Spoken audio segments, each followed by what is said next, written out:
Alan Herbert is currently a postdoctoral research fellow at the Oxford Center for Hindu Studies, where he teaches and is a co-director of the Center's Hinduism in Modern Secular Society research project.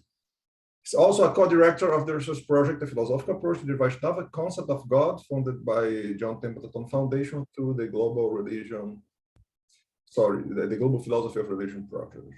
He has written on the role of imagination in India visualization and meditation practices, as well as the concept of God in Vaishnavism.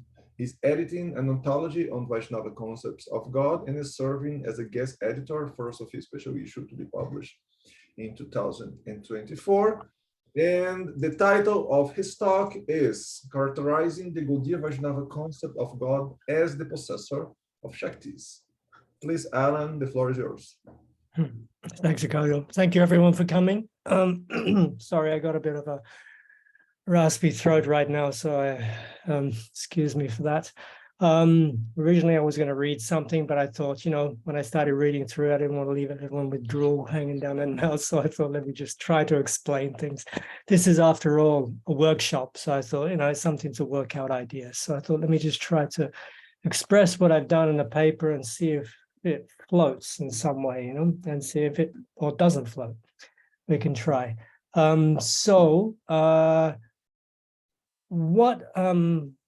This comes really from something I've been thinking about, in the sense of you have certain concepts of God, specifically within the Gauḍīya Vaisṇava tradition and other Indian traditions as well, which maybe don't quite fit into the Western model that can be analyzed through how the philosophy of religion is analyzing concepts of God right now. So what I was thinking, is there any way, because there's different ways of approaching this, and in this conference we've heard some of the presenters express ideas that actually Indian philosophy is very different to the West, and the way that concepts of God are even if there is such a thing as a concept of God, are analyzed within India, cannot really be analyzed under Western categories. However, I would say there's another way to look at this, and that is to look at it in terms of, can there be a conversation between the West and the East on this? Because there is a flow of ideas. There could be a flow of ideas, and they can be helpful in both ways. Just as we have in India, we have many traditions that argue with each other, whether they're polemics or whether they're actually discussing and figuring out points. And in both cases, you generally have a development of ideas. So is there a way in which that Indian concepts can actually meet halfway with, say, Western philosophy of religion? So how does Western philosophy of religion really approach concepts of God? We mentioned it in our project outline. A main way that they do it is looking at God's attributes and trying to figure out what God is through those attributes or properties, depending on what you prefer. They're the same, pretty much synonyms for me. So what are these attributes, and how do they bear on God as a characterization or a concept of God? And within the Gauḍīya Vaisṇava tradition, to try to apply that, in my ascertaining of it, it seems like you have problems, and maybe they're problems, maybe they're not, depending on the way you look at it. But if you look at it from the point of view of philosophy of religion, the Western philosophy of religion would be a problem. And that is that to apply properties to certain concepts of God, let's say, ends up with a lot of contradictions many times. And for instance, in the Gauḍīya particular view, you have, in some ways, many different concepts of God, right? You have the ultimate one is Krishna. Then you have narrow versions of Krishna, like Vraja Krishna in Vrindavan. Then you have Krishna and his Shakti, which is and his prime, like you'd say his pleasure potency or Shakti, which is Radharani. Say Radha Krishna as a kind of concept of God. You have Chaitanya, who is the founder of the tradition, who is considered by the tradition to be a combination of Radha and Krishna, of Shakti and Shaktiman. And in the sense that it is Krishna, Chaitanya is considered to be Krishna, but with the mood of Radha. So you have all these different concepts. And then you have one of the texts I've been looking at is Jiva Goswami's Sandarbhas, and his first 4 volumes are based on one particular verse, the Vedanti verse, Vedanti Tat Tadvas. That's the one that comes out of the Bhagavad Purana that expresses that there's one non-dual reality, or in the actual verse is Jnana, but anyway, Jiva Goswami translates that as non-dual, as pure consciousness. And so that non-dual reality, that's pure consciousness, is named in 3 ways. That's and this is using the kind of the Upanishadic and Puranic ideas, which is the Brahman, and then you have Paramatma, which is Antiramin, and then you have Bhagavan, the possessor of all powers. And each one that he places, even though the verse doesn't say that, he places them in a hierarchy. And that hierarchy for him is based on a number of Shaktis they each possess. So we end up with this notion of Shakti. And if you look at the other concepts as well, generally, you want to underline unifier for all these concepts, you basically will find this idea of Shakti and Shaktimat or Shaktiman. And that, I think, is maybe the way to go, to try to characterize the Gauḍīya Vaiṣṇava God, concept of God, in terms of Shaktiman, in terms of the possessor of Shaktis, right? And to do this poses the problems that I explained earlier. What is a Shakti? Now, in a sense, we have Professor Lawrence there trying to explain what Shakti is, and it's the same thing in most traditions. It's very difficult to figure it out. Even if you read a list of translations of the word, you end up with things that are not quite, they don't fit. They're not synonyms. Like for instance, you have power, energy, you have potency, and as you said, potentiality and capacity, force, efficacy, efficacious power. All these terms are used to describe what Shakti is. And yet each one of them has slightly different connotations of what they do. We could say they kind of work together, or they explain different aspects of Shakti. And I think there's a truth to that as well, that the term is univocal. It actually does express different aspects. And in different traditions, you have different Shaktis, and each of these different Shaktis may possess one of these kind of what the translation is connoting, right? So we have a univocal term. So I would say that in what I've been doing, I thought the best thing to do is not to translate it, just to leave it as Shakti as it is, because otherwise you end up putting it into a certain box, and then it becomes difficult to bring in different concepts. So we have this notion of Shakti. So what is a Shakti in kind of Western? If we look at the Shaktis, what are they in kind of like as kind of, how do they fit with God? So in the Gauḍīya version, we have different Shaktis, and there's a few different roles they play. Some you can actually categorize as properties, in a sense. That you could even say they're instantiated in God, in a sense.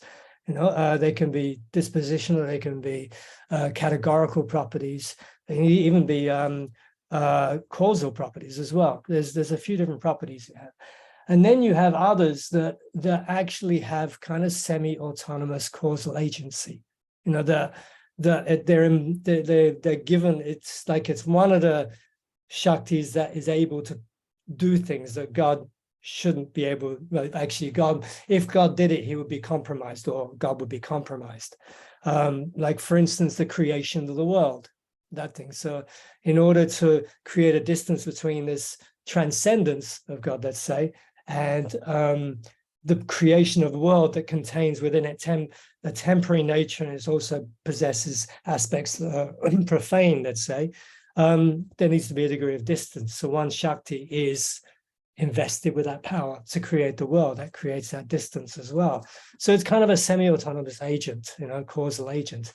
Then you have other Shaktis that you could almost say a second order coming from this, like let's just say the material, the world, the cosmos, that are effects to a degree. They're the products, in a sense. You have living beings as well, like us, that were considered Shaktis.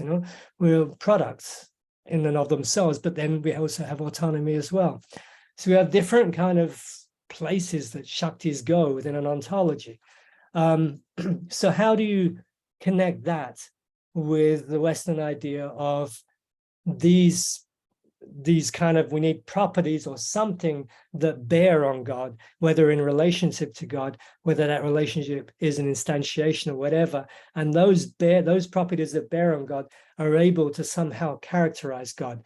Because even though properties and whatever may be ontologically dependent on God, and even though God may not be ontologically dependent on properties, still, especially in this case where we're talking about Shaktiman, the possessor of Śaktis, those properties, or those Śaktis in this case, they somehow bear on the characterization of Shaktiman, because Shaktiman is the possessor of Śaktis. It's the definitional. So in that sense, how do we find a way to make the Śaktis bear on the characterization of God? If they don't bear on that, then we have well, something that's we don't have a full concept of God. We have something that's insufficient to a degree, doesn't fully characterize God. Now, in the Gauḍīya Vaiṣṇava system, the Śaktis and the Shaktiman, we have so Shaktiman, especially in the Vedanti verse, is consisting of, the possessor of Śaktis also has a substrate, a grounding, and that grounding is considered, as we mentioned before, it's pure consciousness. It's considered non-dual as well, in the sense, and I'll explain that in a second. And it's non-dual pure consciousness, right? And Jiva Goswami in his Sandarbhas qualifies the non-dual part as being basically independent. Independent, in a sense that God is the only entity, or the tattva, or this substrate, this knowable thing, the substrate is the only thing that is dependent on itself, right? So you have something that's self-dependent, and that's how he expresses what non-duality is. So he fleshes it out.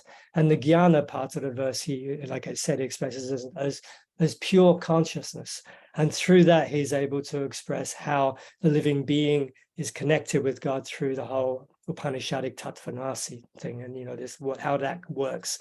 And then he uses analogies of the sun and the sun ray in order to be able to deal with that idea of consciousness and pure consciousness. Anyway, so you have that substrate, and then you have the different Śaktis that come in. And there's three overarching Śaktis. I should briefly express them. You have translated, I guess the best way to translate the first one is Antaranga Shakti, and also known as Svarupa Shakti, his own being Shakti, or Antar, which is inner, inside, whatever, and Anga, characterized by. So Antaranga Shakti, I would translate more as kind of intrinsic, right? The reason I would do that is because I would like to emphasize its interiority, which means it has a strong sense that it's inseparable from God and does not merely emanate from within, which is implied from the word internal. So it's of the essential nature of God, which is why it is also called, a Svarup Shakti as well. So that includes two kinds, actually, interestingly enough. So you have one kind of the intrinsic Shakti, and it's not really divided in this way, but it's the way I kind of see it and try to understand it. One kind involves three core kind of Shaktis, which is known as, well, you have basically the three kind of classical Sat Chitanandas, and they're translated into Shaktis. So you have Samvitam, Sandini, and also Hladini. That's, knowledge and existence, and also pleasure, those three. And so these are core. So it's interesting that they also use the idea of existence as a Shakti. Something that exists is not just in the Advaitin style that you are existence, but it is actually a Shakti that's taken in the sense of, how would you say that? Let's see. Let me find a little bit, actually, if I can quickly find it. Try to express that, actually. Give me a moment. So So we could say, like in a similar way to some of the philosophical literature, because you hear this idea of possession of power. So it's a property. You could say the power or existence is a property of God, without which God could not retain his identity. As such, it could be said to be of his essence in the sense it is essential to God, but at the same time it's expressed as the power to exist as well. So one way to look at it. So you have these core three, then you have others that come from these as well. One of them, for instance, is the idea that, give me a moment and I'll try to, sorry, it's late here, so I'm going between, I have to try to figure out what I have put down here. So,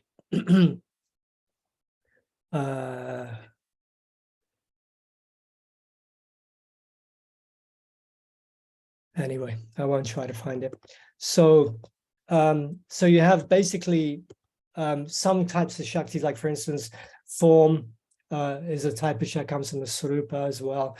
You have other intrinsic Shaktis of God's nature. The form also includes, weapons and depending on the different forms of God as well, and different clothing. And like if for Krishna, for instance, you have flute and that. And these are all considered intrinsic and essential to God. They're not like in our case, we would have a clothes, whatever, which is separate from us. In the case of the Gauḍīya concepts of Krishna, they are essential to God. They are of his nature and everything like that.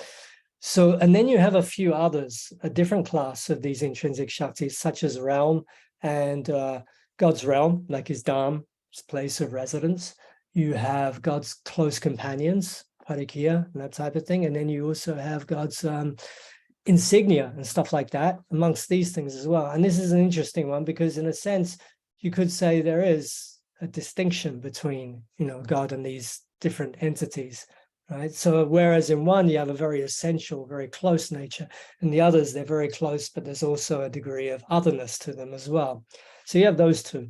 And then we have, so that's the end of the intrinsics. And then you have a second type of major Shakti, which is the extrinsic or Bahiranga, also known as Maya Shakti, which is the Shakti that creates, maintains, and destroys this world, right? So that's that kind of causal agency that happens, that's kind of external to God, allows God to be able to create, and yet at the same time belongs to God as well, as a Shakti, right, as well. And then just to keep it quick, the last one is the living being, which is, this one I could never quite figure out. It's called Jiva Shakti or Tatashta Shakti. Tatashta means on the shore, so it's intermediate in the middle. However, how Jiva Shakti is distinguished from the Jivas themselves is not completely clear to me. But anyway, you have a Shakti that creates the Jivas, and the Jivas are the living beings in the world, and they have a degree of autonomy, and they function. And then there's this whole idea that there's a difference and non-difference. So all these Shaktis expressed by the Gauḍiyas in terms of a relationship of beta-beta, beta-beta, which is difference and non-difference. So we'll deal with that in a second as well.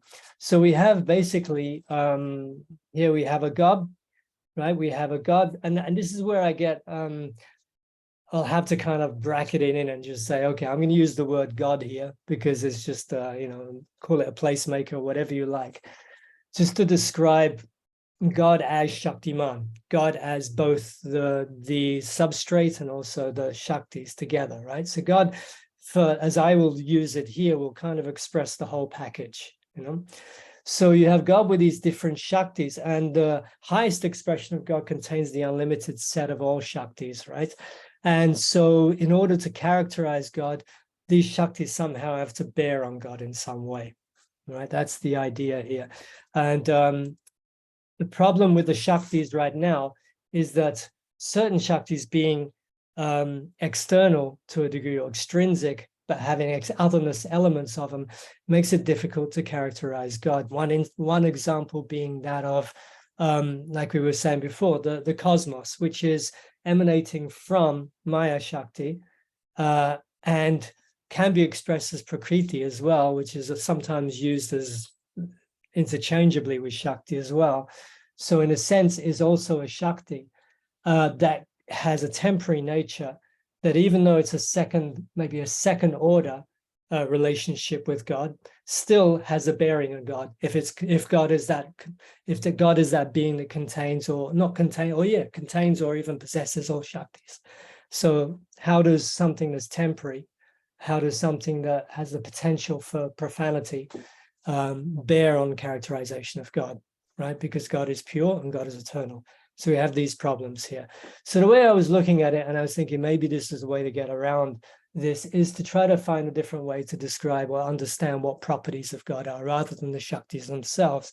And one way I thought of approaching this is to look at the actual relationship rather than the Shakti themselves. So we do have a characterization here, a general characterization of God as Shaktiman, which is the possessor of, in the case of the most complete concept of God, of Bhagavan or Krishna, whatever, is possessor of unlimited Shaktis, of all unlimited, complete set of unlimited Shaktis, right?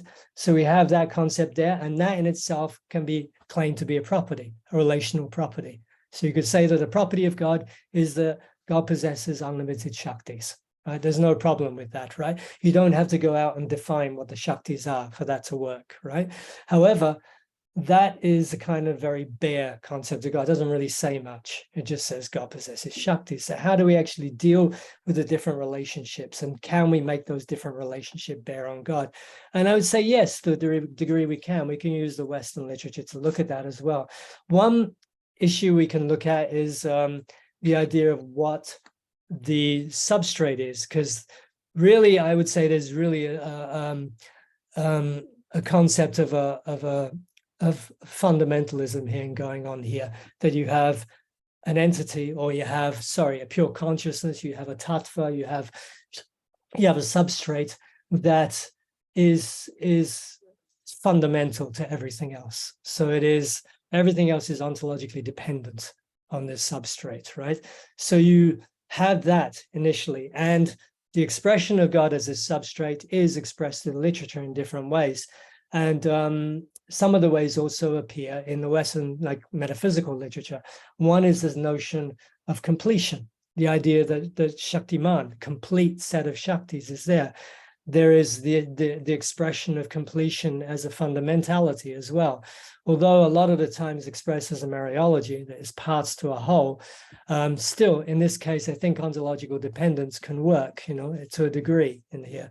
And if we're dealing with fundamentality, as completion as fundamentality, how do we describe that? So we have Karen Bennett's account, which indicates a state of fundamentality on which there's a complete set of entities pressing upwards, right? So in this sense, the fundamental entity is explainable, right? Through, or even determinable, through the set of entities as parts, properties, or determinants.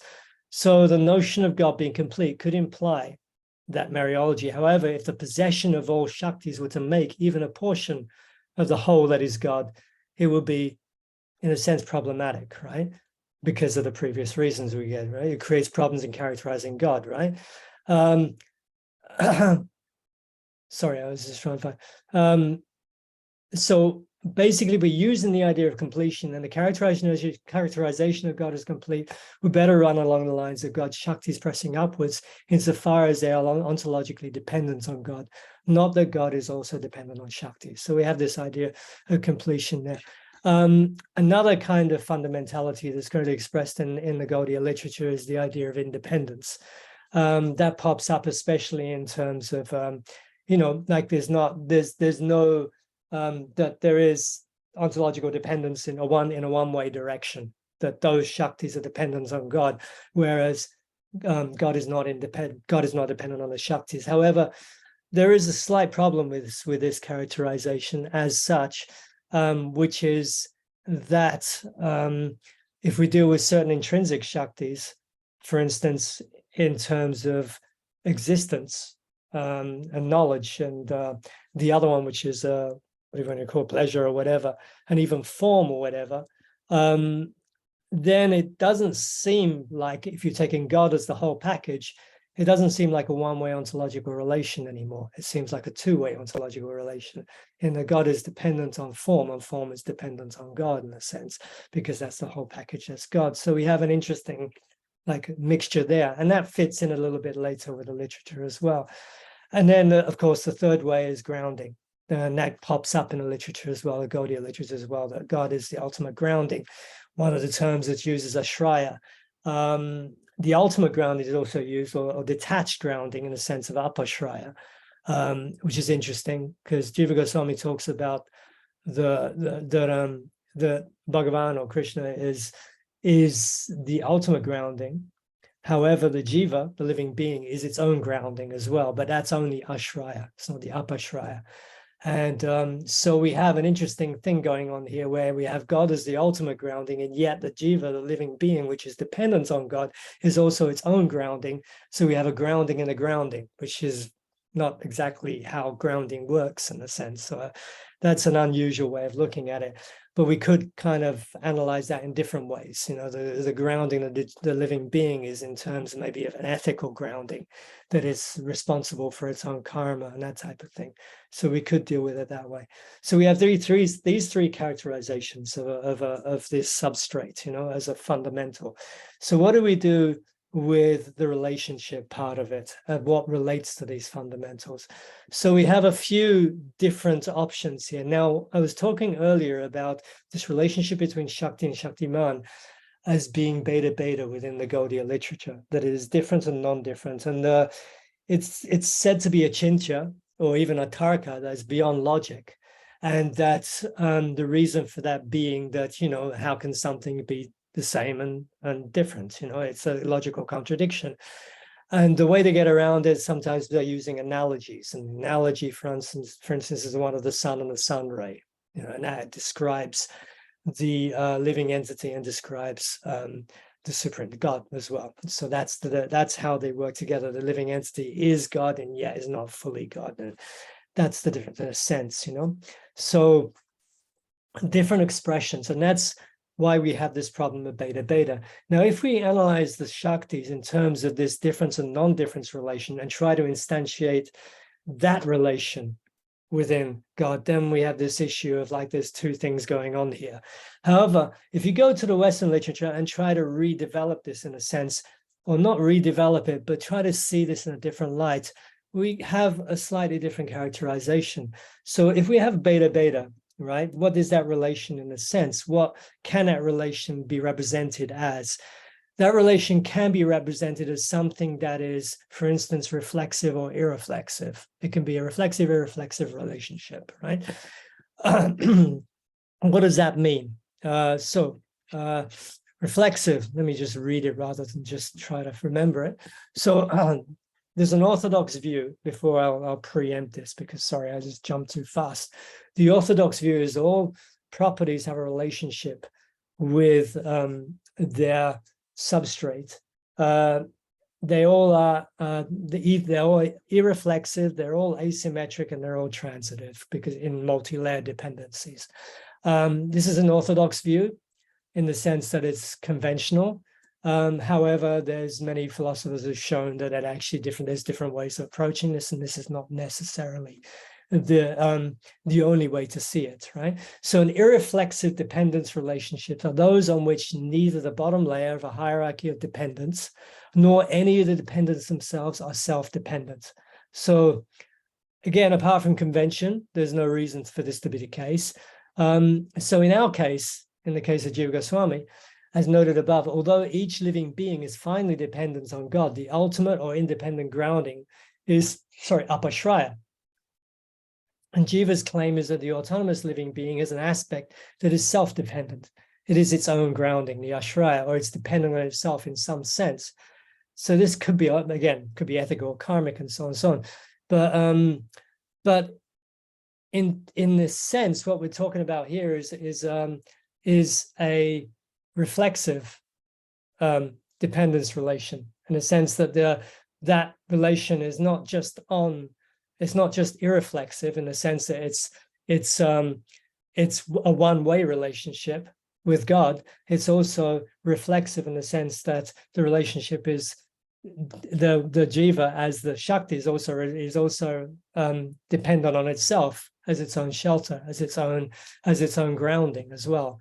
So we have a different kind of relationship there that can go either way in the Gauḍīya assessment of Shakti and Shaktiman. It can be reflexive, it can be irreflexive.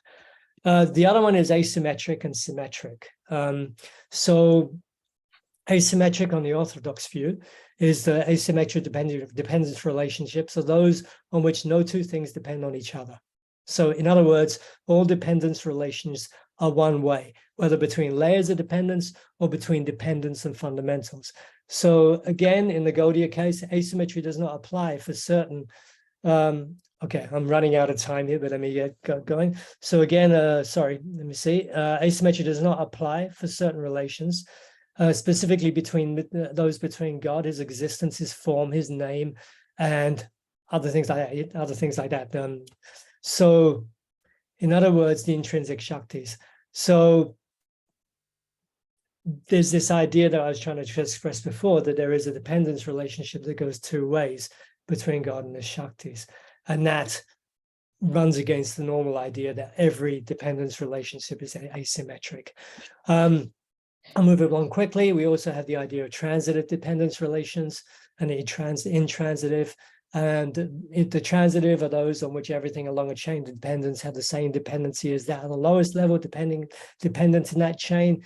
Again, this doesn't hold, especially when it comes to this world and everything else, the living beings, of profanity that comes from the living beings, that how can those bear on God in any way? So whereas in a transitive relationship, then everything has the same relations that go along the whole dependency chain. In this case, at some point there's a distance that's created. Okay, so really quickly, just to finish off here, all I'm really doing is just seeing if these different categories work, and I won't go into whether they actually can, fit together. That's for another time. The last thing I wanted to bring in is the idea that we have these two different intrinsic Shaktis, and we have different ideas to the extrinsic and intermediate Shaktis, and how do we deal with those, and how do we deal with the idea that some are properties straight up and some are properties through being relations, in a sense. So I thought the easiest way to deal with this is to go to this distinction between monadic and polyadic properties. Polyadic is a Russellian thing, really just deals with relations. It just brings it into the realm of properties. So monadic property on each instantiation is one that is instantiated by a single individual. A polyadic property expresses a relation, since it determines how one thing or more stands to other things. All right, so in a sense, we could deal with those intrinsic Shaktis between, those that are basically have an asymmetric or symmetric relationship with God as being monadic properties, and those that have a less of a symmetric relation in the sense of the realms, the dhams, and the companions could be more of a polyadic property even. So there's different ways to analyze this. So anyway, I'm going to stop here. It's a thought experiment, if anything. I'm just trying to find a way to make what is in these texts a little bit more, or trying to meet the Western traditions a little bit more halfway. All I did in this was really just try to categorize things a little bit, try to see if Shakti can be expressed in terms of properties, and try to give a few examples of how that works. So anyway, thank you for your time, and sorry for my raspy voice. Thank you very much, Alan, for such a very nice and interesting talk. So Ruth has a question, and then Jonathan. Go ahead, Ruth. Hi, Alan. How's it going, Ruth? Great talk and great idea to establish the dialogue. In other words, to look for similarities, just like Jonathan did yesterday. I think that's very useful. In my experience, I must say, I find that Asian traditions, especially Indian traditions, are much clearer, much more rational than our Christian, Muslim, Jewish religions. And in fact, I get many practitioners, professionals in those religions to visit, and they can benefit from the explanations derived from Asian traditions. So the parallels are, of course, everywhere. Atman is Brahman, they say in Hinduism, and our God, the Abrahamic God, says, I am that I am. If you look at properties, we have to distinguish, as you did already, between categorical properties and non-categorical properties. That corresponds to natural properties and supernatural properties. They're not really properties anymore, but so, and it means God is transconceptual. We cannot form a conceptualization. God is attributeless. So if we skip all the provisional personified gods and our stuff of the Abrahamic God making governance with certain people or being jealous or stuff like that, those are ways of speaking. God being jealous is just karma. If you're doing wrong, then God will not punish you, but karma will punish you. Bad things happen to bad people. Good things happen if you do good. So God is merciful, we say. So these parallels all go all over the place. But once you take the shortcut to the Godhead of Hinduism, Brahman, I see Brahman as the Godhead, comparable to the most clean, pure vision of our God, let's say, then the parallels are shattering, crystallizing, and beautiful. So I applaud your effort to bring dialogue. It can help us, not the Indians, but us. Thank you, Ruud. This is a really, really kind of like, really early thought process here. I'm just trying to figure out if there's a way to do this. I appreciate your comment. Thank you very much. Thank you. Great. Jonathan, please ask a question. Great talk. I agree with Professor Sherman's kind words. I think that I think it is good to find these similarities, and I think you've mapped out some interesting discussions there. I had mentioned in my talk, and I'm still exploring, I'm curious what you think about it, but as I said, Aquinas uses this term modus, modi, these different, and it's interesting that you're familiar with, like, the gunas described as modes. It's interesting that word is often used to translate guna, and it seems actually closer. Well, now that I've read, I'm still reading it, but I'm getting a sense of the De Veritas. My sense is that this is also actually a pretty good word, and I'm curious what you think, Alan. Mode is actually a pretty good word to describe the Śaktis as well, when you look at it the way that Aquinas is using it. Because in the De Veritas, he's arguing that this word mode is a kind of a way of describing the unity of God from a particular point of view. It's a conceptual framework that we kind of impose or we use to our benefit to understand God, like the term the one. When we talk about God as one, well, that's a word. He said that's a mode of God's being.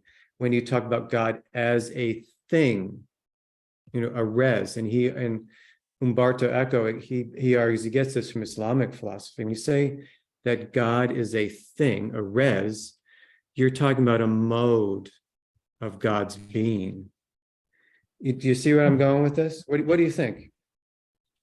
I was just thinking, I was trying to find something, because actually I had, when I originally wrote what I was going to say, actually I had you cited a couple of times what you said yesterday, but somehow got lost in my craziness.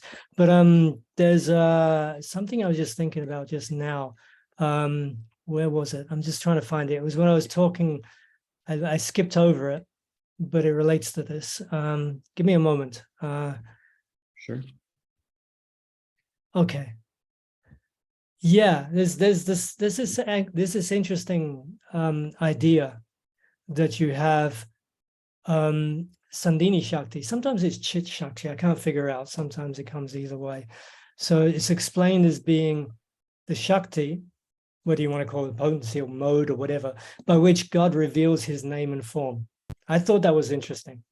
You know, the idea that, and you're bringing it away, that the God is viewed the way it's kind of like it's kind of like a multi-dimensional thing, isn't it? It's like it's not just a one-way thing. I don't know. It's an interesting way to look at it. Might work. Good. I had one other question, if that's all right, or Go ahead. Yep. I have one of my own, but you ask first.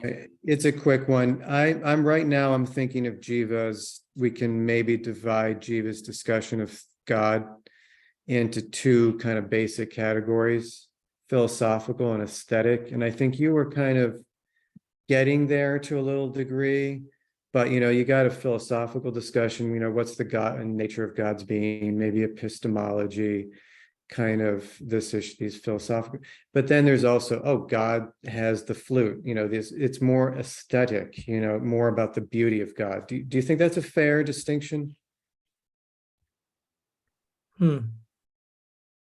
Sorry, I'm trying to understand the question. So what is the talk itself, or our different presentations? Sorry, I didn't quite You could talk about Jiva's theology, so to speak, as having a philosophical discourse, more prevalent in, say, the Tattva Sandarbha.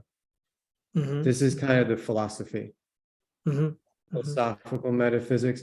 But by the time you get to the Krishna Sandarbha, that's much more aesthetic. It's about, well, what does God look like? Why is God beautiful? Well, it's because of his flute. And, then you get this more aesthetic, having to do with the beauty of God, for example.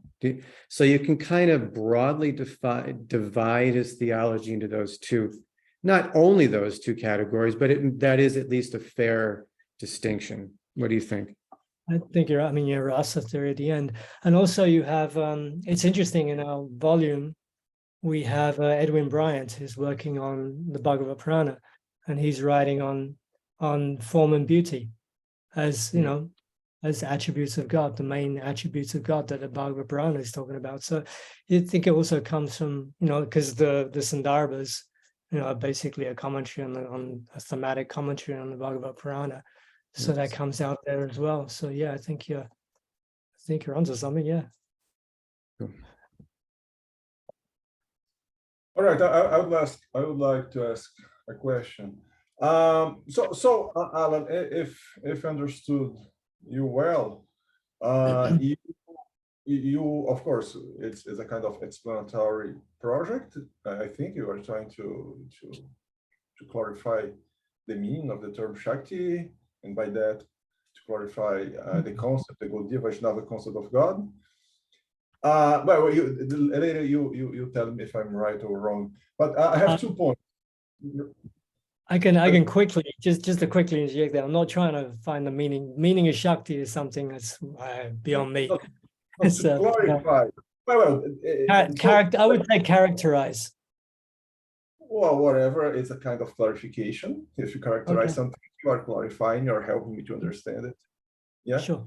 Yeah, because and then you said that you are going to do that, not looking directly at the Śaktis, that as you mentioned, there are a lot of things that are classified as Śaktis, but looking at the relationship that the Śakti has with the Shaktiman, which is God. Yeah, I think you can reduce that amount of relationships to a smaller amount. Yeah. So you mentioned grounding and ontological dependence and other things, but well, I see a problem in that, because if you just look at the relationship that is between God and his Shaktis, and of course, I'd say that it's quite obvious that it is a kind of dependence relation.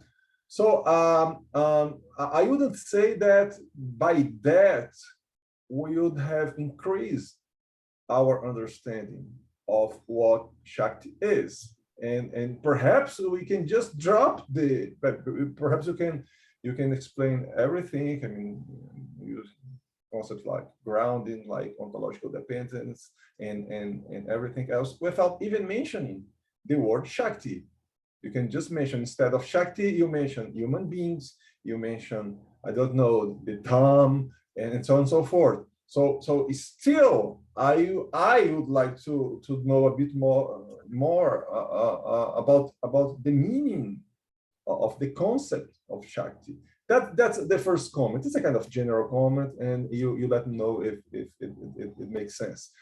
The other comment, which is more specific, is because, as Jonathan mentioned, he made a suggestion, a good one, to try to look at the word mode, the concept of mode, that many people, for instance, they try to explain Ramanuja's panentheism. They use this word, that we are modes of God. The world is a mode of God.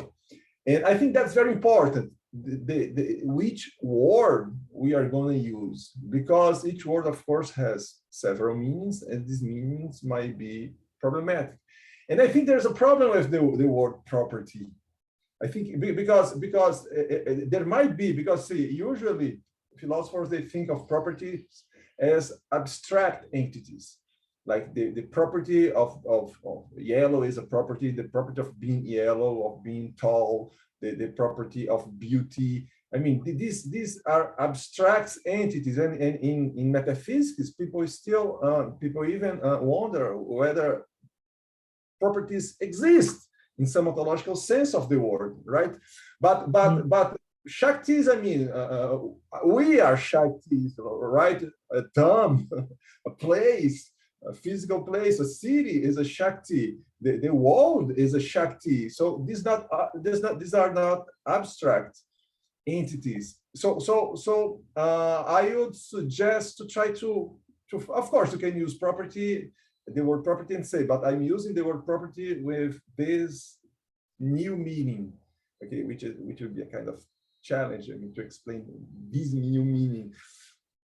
But anyway, and finally, a last comment. I mean, some philosophers working in the, you know, that in the field of so-called cosmopsychism, which is some people say that's a kind of panpsychism.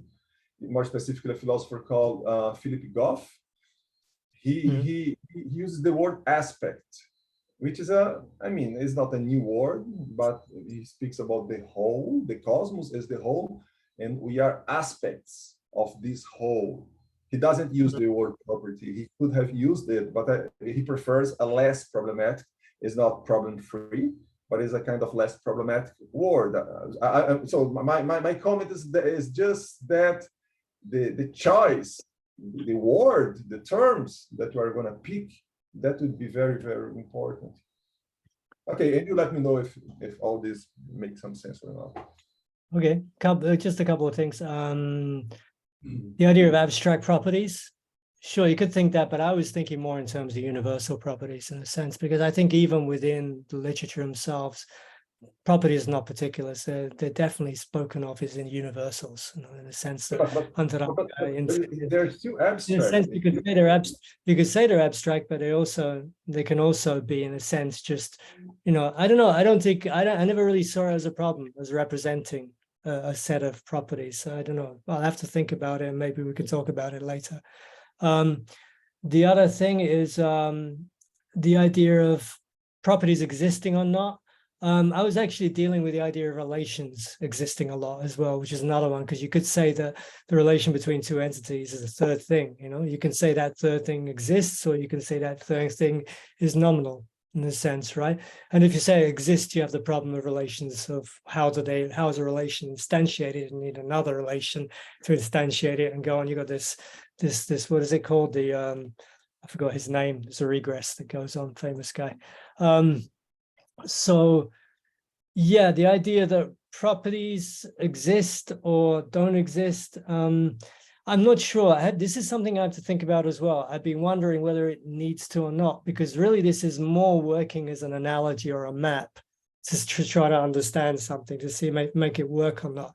Whether they exist or whether they're just nominal, I don't think that really matters at this point. I think it's more about just seeing how these things can actually relate and characterize God in a certain way. I had to think more about that, but thanks for that. I have written it down. The other thing, the meaning of Shakti. Yeah, it'd be nice to find the meaning of Shakti, but it's just a vast topic. And the whole reason I went in this direction with this particular paper is to start the process off, to go into what is the meaning of Shakti. You ask anyone in any tradition, you're going to have a problem with that one. David there gave us the problem within Kashmiri Shaivism. It's just hard to figure out what it is. There's so many different ways you can look at it. But maybe Jonathan has it right. You can figure out one word and try to just like make it broad enough, or make it fluid enough, or whatever, to be able to work in one way or another. But yeah, the whole reason this paper is happening, I don't think I want to say that I'm looking for a meaning of Shakti yet. I just want to make it so just, my idea is just to kind of, okay, let's look at some ideas here of how to work with it more than anything, and that's that meeting ground in the middle. What was the other one? Cosmopsychism and aspects. I don't remember if that's something I need to respond to, or if that was a comment. Sorry, it's late. Thank you very much. So Jonathan, if your question is a very quick one, please go ahead, because you are. Yeah, it's more of a comment. I think I hear what you're saying, Ricardo. We have to pick a word carefully. Properties may not be it, but maybe aspects could be. Universals. We want to explore the concept. I agree with that. And Alan, I also agree, probably it's going to have to be some kind of fluidity. And maybe what we need, and I think this project is really doing a good job of it, maybe what we need is a kind of genealogy of terms. There's other things that come to mind: categories, Aristotle's categories, Kant's categories. There's kind of those are big things to cover. And then you got Aquinas too. How does Aquinas deals with this problem?